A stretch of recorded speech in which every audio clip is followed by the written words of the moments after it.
Hello my fellow nerds, today we are doing a step-by-step on how to remove an iPad mini 2 broken screen. Grab your tools and stay tuned on this part 1 tutorial on the Nerds Workbench.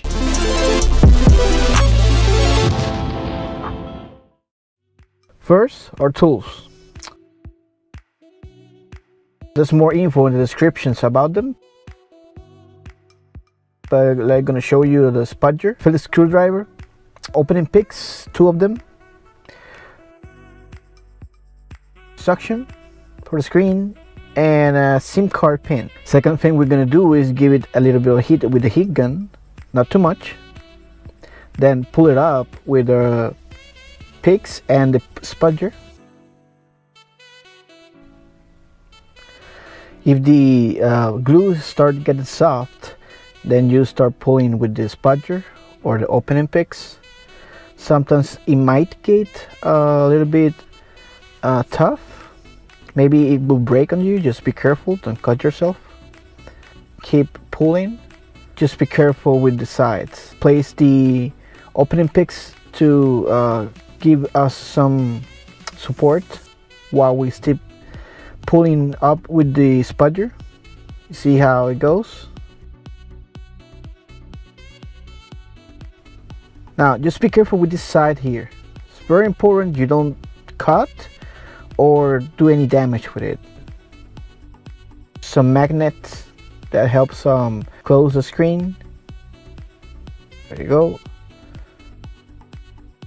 Now we have the 2 first screws.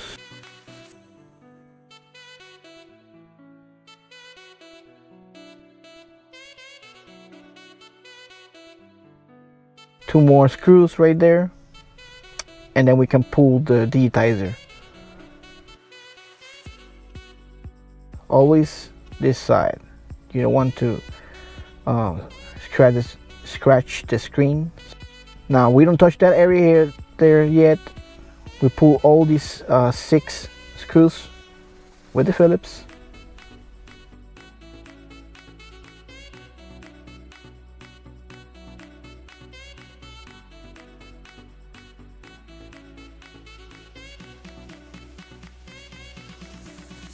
Put it back and then pull up.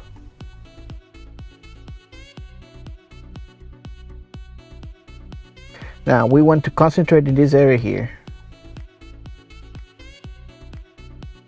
We have the right Phillips.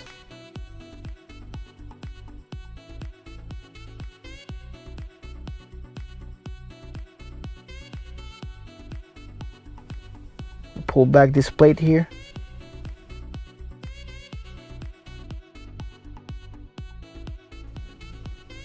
And with the SIM card pin,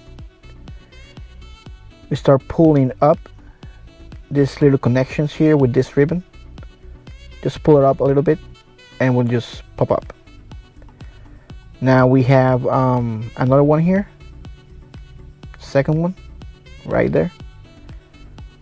Just remember where you pull it up. And when we pull this up, we have our digitizer not yet up, but we have our broken screen out. You have 2 tapes, so just take out the tapes and the ribbons will get out, and then you can pull the digitizer out. And that's it, my friends. That's how we remove a broken screen on an iPad mini 2. Now probably you're wondering how I installed the new one then. Well, in the part 2 of this tutorial, we're gonna learn what screens we have to buy, how we're gonna install it, and what tests we have to make to check its performance.